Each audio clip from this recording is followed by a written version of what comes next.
Hello, my dear students. Welcome to my YouTube channel, Always Active Maths. बच्चों part 1 introduction concept video of pair of linear equation in two variables में some basic concept और graphical method के बारे में आपको बताया जा चुका है। बच्चों आज की क्लास में मैं आपको अलजेब्रिक मेथड के अंतर्गत substitution method, elimination method, cross multiplication method का अध्ययन करवाऊंगा। Let's start today class. Okay, first starting बच्चों algebraic method. The algebraic method is a collection of several methods used to solve a pair of linear equation into variables.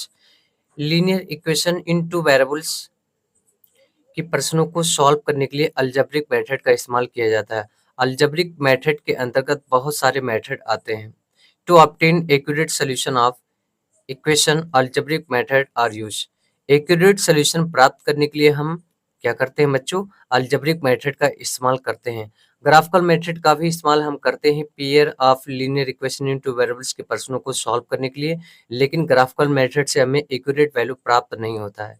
हम algebraic method के माध्यम से accurate solution प्राप्त कर सकते हैं। Okay, algebraic method के अंतर्गत बच्चों 3 मेथड आते हैं यहाँ पर। फर्स्ट मेथड है सब्स्टिट्यूशन मेथड, जिसको हिंदी में हम प्रतिस्थापन विधि बोलते हैं, और सेकंड मेथड है एलिमिनेशन मेथड, जिसको हिंदी में हम विलोपन विधि बोलते हैं। थर्ड मेथड है बच्चों क्रॉस मल्टीप्लिकेशन मेथड। तो आइए हम एक एक करके सभी को समझते हैं। Okay, let's move to the next page. Okay, first method है बच्चों सब्स्टिट्यूशन मेथड। सब्स्टिट्यूशन जो मेथड है बच्चों एक टेक्निक है सिस्टम ऑफ लीनियर इक्वेशन प्रश्नों की सॉल्व करने का। आइए हम इसकी प्रोसीजर को समझते हैं step by step. Determine the value of any one variable say y और x in term of the other variables that is x और y from either of the two equation which is convenient. इसका मतलब है बच्चों कि दो equation आपको दिया जाएगा, उनमें से क्या करेंगे हम किसी भी समीकरण से जो इजी रहेगा उसी समीकरण से हम क्या करेंगे x बराबर y के टर्म में फाइंड कर लेंगे, या फिर y इक्वल x के टर्म में वैल्यू फाइंड कर लेंगे एक समीकरण से। उसके बाद क्या करना है, तो फिर मान लीजिए कि आप फर्स्ट स्टेप में आपने y बराबर जो वैल्यू निकाला है x के टर्म में निकलेगा। उसके बाद आपने यहाँ पर क्या किया, सेकंड स्टेप है बच्चों substitute this value of y in other equation and reduce it to an equation in one variables. अब जैसे ही फर्स्ट स्टेप में आपने दोनों इक्वेशन में से किसी एक में आपने क्या किया है, y की वैल्यू निकाली है। अब वो जो y इक्वल समथिंग आया है उसका मान आप दूसरे समीकरण में पुट कर देंगे। जैसे ही आप y का मान उस समीकरण में पुट करेंगे वह लीनियर इक्वेशन में चेंज हो जाएगा, और लीनियर इक्वेशन में जैसे ही चेंज होगा बच्चों हम क्या करेंगे, स्टेप थर्ड में बताया गया है solve this equation for x, और इस इक्वेशन को हम सॉल्व करेंगे जिससे x का मान निकल जाएगा। और जैसे ही x का मान निकलेगा फोर्थ स्टेप में आपको बताया गया है कि क्या करना है, substitute this value of x का जो भी मान निकल करके आएगा उसे आप स्टेप 3 में क्या करेंगे, जो स्टेप 3 में इक्वेशन बन करके आया है उसमें ऑब्टेन्ड आपने किया है इक्वेशन, या स्टेप 3 में आप क्या करेंगे, स्टेप 1 में जो इक्वेशन आपको दिया गया था उसमें वैल्यू को पुट करके और दूसरी जो मान होगा वेरिएबल्स का वो फाइंड कर लेंगे। ओके, आइए हम एक एग्जांपल के हेल्प से और अच्छे तरीके से इसे समझते हैं। ओके, आइए नेक्स्ट पेज पर चलते हैं। एक यहाँ पर एग्जाम्पल्स दिया गया है बच्चों, इसके माध्यम से मैं आपको समझाऊंगा कि सब्स्टिट्यूशन मेथड का कैसे इस्तेमाल किया जाएगा। ओके, आप देख रहे हैं बच्चों यहाँ पर जो क्वेश्चन दिया गया है वह एक चेक करेंगे तो पता चलेगा ये रेशनल फॉर्म में है। अगर ये रेशनल फॉर्म में है तो हम इसे standard form of a linear equation into variables के फॉर्म में इसको हम राइट करेंगे। तो आपको क्या करना पड़ेगा, इसका जो डिनोमिनेटर है उसका एलसीएम लेना पड़ेगा। डिनोमिनेटर का अगर आप एलसीएम लेंगे बच्चों तो आपको पता चलेगा 3 और 2 का एलसीएम आता है 6, और 6 का मल्टीप्लिकेशन प्रत्येक टर्म के साथ में करेंगे और कट पिट करने के पश्चात ये चेंज हो जाएगा 9x माइनस 10y इक्वल -12, हम इसे समीकरण 1 मान लेंगे। इसी प्रकार से दूसरी इक्वेशन में जब 6 से आप मल्टीप्लाई करेंगे प्रत्येक टर्म के साथ में और कट पिट करेंगे तो ये आएगा 2x + 3y इक्वल 13, इसे हम समीकरण सेकंड मान लेंगे। उसके बाद क्या करना है, समीकरण 1 या 2 दोनों में से किसी एक से आप क्या करेंगे, y की वैल्यू फाइंड कर लेंगे। तो मैं क्या करता हूँ बच्चों, यहाँ से इक्वेशन 2 से y बराबर x के टर्म में फाइंड करता हूँ। ओके, तो मैं क्या करूंगा, समीकरण 2 से आप देख रहे हैं, समीकरण 2 से देखेंगे तो 3y बराबर अगर हम फाइंड करेंगे तो 13, ये 2x उस तरफ जाएगा तो ये आएगा 13 - 2x 3y के इक्वल। अगर मैं y की वैल्यू फाइंड करूंगा बच्चे तो ये आएगा 13 - 2x ओवर 3। अब ये जो y का मान वैल्यू यहाँ निकल करके आया है बच्चों, इसे हम समीकरण 1 में क्या करेंगे, पुट करेंगे। तो समीकरण 1 में अगर आप पुट करेंगे बच्चों तो ये 9x पहले से है, तो this is 9x - 10 time y, value of y आया है स्मॉल ब्रैकेट में 13 - 2x ओवर 3, ये मान मैंने पुट कर दिया यहाँ पर, और इसके राइट हैंड में है -12 राइट कर दिया।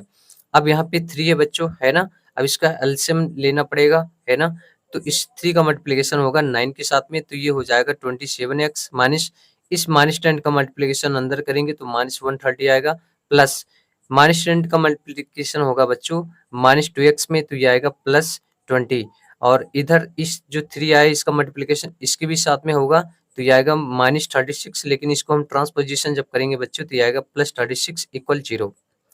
अब इसको अगर आप सॉल्व करेंगे बच्चों, इस एक्सप्रेशन को सॉल्व करेंगे तो ये आएगा 47x इक्वल 94।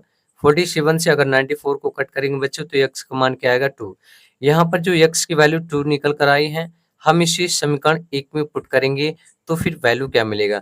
समीकरण 1 में है 9 टाइम x, तो ये हो जाएगा 9 टाइम x की वैल्यू कितनी आई है बच्चों 2, तो फिर होगा 9 टाइम 2 माइनस 10y, तो ये है 10y equal right hand side में है -12, तो यहाँ पे राइट है -12।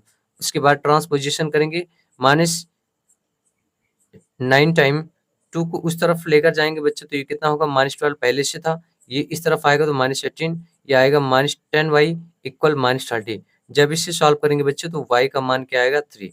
यहाँ पर x की वैल्यू निकल कर आई है बच्चों 2, और y का जो मान है वो 3 निकल के आया है। ओके, आइए हम आगे चलते हैं नेक्स्ट पेज पर, और मैं आपको बताऊंगा कि एलिमिनेशन मेथड क्या होता है।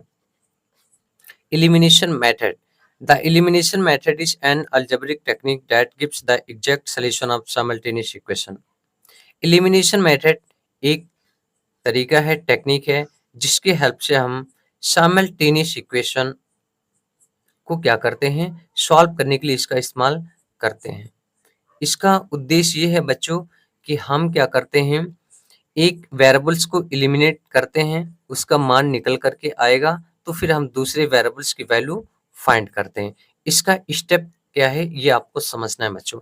Make sure that the coefficient of one variables are same. आपको ध्यान रखना बच्चों, जो दोनों ओरिजिनल इक्वेशन दिया रहेगा स्टैंडर्ड फॉर्म में होने के साथ साथ में उसका जो कोफिशिएंट होगा वह इक्वल होना चाहिए। दो वेरिएबल्स में से किसी भी वेरिएबल्स का जो कोफिशिएंट है वो आपको इक्वल कर लेना है। ओके, अब स्टेप 2 में क्या बोला है, eliminate one variables by adding और subtracting the pair of equation. जो पेयर ऑफ इक्वेशन आपको दिया रहेगा बच्चों, आपको क्या करना, उसको ऐड या सब्ट्रैक्ट करना है जिससे एक वेरिएबल्स का मान निकल जाए। ओके, थर्ड स्टेप में क्या है बच्चों, solve the new equation two find the value of the remaining variables. अब क्या करेंगे, जो नया इक्वेशन बन करके आएगा उसे सॉल्व करेंगे ताकि एक वेरिएबल्स का जो मान है वो निकल जाए। ओके, और जैसे ही एक वेरिएबल्स का मान निकलेगा फिर आगे क्या करना है, स्टेप 4 में बताया गया है substitute this value into one of the original equation two find the value of second variables. Second variables की वैल्यू फाइंड करने के लिए आप क्या करेंगे, जो भी वेरिएबल्स का मान निकल करके आया है उसे ओरिजिनल इक्वेशन में पुट करके दूसरे वेरिएबल्स की वैल्यू फाइंड कर लेंगे। ओके, लास्ट स्टेप है बच्चों इसका, right your answer showing the values both variables clearly. और लास्ट में x बराबर समथिंग जो भी आएगा और y का मान जो भी आएगा आप राइट कर देंगे y equal something. Let's understand this well by an example. Okay, example है बच्चों 10x + 3y equal 75 and 6x - 5y equal 11 by elimination method. इस लीनियर इक्वेशन को आपको सॉल्व करना है बच्चों। एलिमिनेशन मेथड के द्वारा। तो सबसे पहले जो गिवन इक्वेशन दिया होगा हम उसे समीकरण 1 मान लेंगे पहले वाले को, और जो बाद में दिया रहेगा उसे हम समीकरण सेकंड मान लेंगे। ओके, अब क्या करना है बच्चों, आप अगर इसे इधर ध्यान से देखेंगे तो किसी एक वेरिएबल्स का मान आपको क्या कर लेना है, इक्वल कर लेना है। आप देख रहे हैं यहाँ पर लिखा है 10x, अगर x के कोफिशिएंट आप बराबर कर रहे हैं तो फिर यहाँ पर 10x लिखा है, यहाँ पर 6x लिखा है ना, इसका एलसीएम लेना पड़ेगा 10 और 6 का, जो आएगा उसी से मल्टीप्लाई कर देना है दोनों समीकरणों में। लेकिन अगर आप y का मान बराबर करना चाहते हैं बच्चों, तो यहाँ लिखा है 3 और यहाँ लिखा 5, 3 और 5 का एलसीएम ले लेंगे और उससे मल्टीप्लाई करने की, या फिर आप क्या करेंगे, समीकरण 1 में 5 से मल्टीप्लाई कर देना है और समीकरण 2 में मल्टीप्लाई कर देना है 3 के साथ में। तो समीकरण 1 में अगर आप बच्चों 5 से मल्टीप्लाई करते हैं तो ये हो जाएगा 5 10 जा 50 plus 15y equal right hand side में आएगा 75 टाइम 5, ये आएगा 375। हम इसे समीकरण थर्ड मान लेंगे। ओके, और इसी प्रकार से समीकरण सेकंड में यदि आप मल्टीप्लाई करते हैं 3 के साथ में तो ये आएगा 18x माइनस 15y इक्वल 33, इसे हम समीकरण फोर्थ मान लेंगे। ओके, अब क्या करना है बच्चों, आपको ध्यान रखना कि जिस वेरिएबल्स का वैल्यू आपने क्या किया है, इक्वल किया है उसकी कोफिशिएंट को, अगर दोनों के सामने अलग अलग चिन्ह है तो उसे आप ऐड कर लेंगे। अगर दोनों के सामने सेम चिन्ह है यानी प्लस का चिन्ह है या फिर माइनस माइनस का चिन्ह है यानी सेम चिन्ह अगर है तो आप उसे घटा लेंगे, लेकिन अगर अपोजिट चिन्ह है तो उसे आप जोड़ देंगे। लेकिन आप यहाँ पर देख रहे हैं बच्चों प्लस 15y लिखा है, इधर माइनस 15y लिखा है, अपोजिट चिन्ह है इसलिए हम इसे क्या करेंगे, ऐड कर देंगे। तो समीकरण 3 और 4 को जब ऐड करेंगे बच्चों तो ये आएगा 68x, ये तो कैंसिल आउट हो जाएगा। तो 50x प्लस 18x को ऐड करेंगे बच्चों, कितना आएगा 68x इक्वल 375 में अगर आप 33 को ऐड करेंगे तो ये आएगा 408। 68x इक्वल 408, तो x का मान क्या आएगा बच्चों 6। अब ये जो x बराबर 6 आया है, यह मान समीकरण 1 में हम पुट करेंगे तो क्या मिलेगा, समीकरण 1 में राइट है बच्चों 10x, तो ये हो जाएगा 10 time x, value of x यानी 6 प्लस 3y इक्वल 75। यहाँ से बच्चों अगर आप y की वैल्यू फाइंड करेंगे तो y का मान क्या आएगा, 5 आएगा, इसलिए x का मान 6 यहाँ राइट कर देंगे लास्ट में, और y का जो मान आया है 5 इसको भी यहाँ पर राइट कर देंगे। Okay, let's move to the next page. Last method है बच्चों cross multiplication method. The cross multiplication method is a technique used to solve system of linear equation. System of linear equation को solve करने का एक और तरीका है बच्चों क्रॉस मल्टीप्लिकेशन मेथड, जिसको सबसे फास्टेस्ट मेथड जो है माना जाता है। तो आप समझेंगे for a pair of linear equation, एक लीनियर इक्वेशन है जो कि पेयर के फॉर्म में यहाँ पर राइट किया गया है बच्चों, जिसका फॉर्म में राइट है a1x plus b1y plus c1 equal 0 and a2x plus b2y plus c2 equal 0।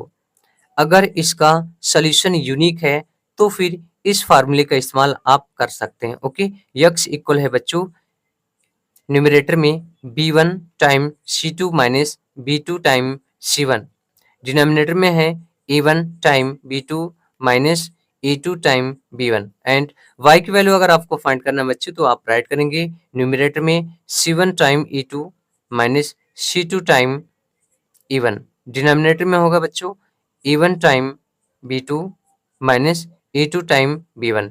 इस समीकरण को बच्चों जो भी आपने x बराबर समथिंग लिखा है इधर, y बराबर समथिंग यहाँ पे राइट किया है, इसको इस प्रकार से भी आप राइट कर सकते हैं। तो दोनों फॉर्म इसका याद रखेंगे, आप दोनों में से कोई भी फॉर्म का इस्तेमाल करते हैं तो फिर आपको सेम नंबर प्राप्त होगा, यानी जितने नंबर का क्वेश्चन है प्राप्त होगा, उससे आपके मार्क वगैरह नहीं कटेंगे। ओके, इसको हम इस प्रकार से भी राइट कर सकते हैं बच्चों, ये होगा x over b1 time c2 minus b2 time c1 equal y over c1 time e2 minus c2 time e1 equal 1 over e1 time b2 minus e2 time b1। आइए एक एग्जांपल के हेल्प से हम इसे और बेहतरीन तरीके से समझने की कोशिश करते हैं। ओके, मान लीजिए इक्वेशन आपको यहाँ पर दिया गया बच्चों और क्रॉस मल्टीप्लिकेशन मेथड से इसको सॉल्व करना है। तो सबसे पहले आप इसको स्टैंडर्ड फॉर्म में राइट करेंगे बच्चों दिए गए इक्वेशन को, तो ये होगा 2x plus 3y minus 17 equal 0, समीकरण 1 मान लेंगे।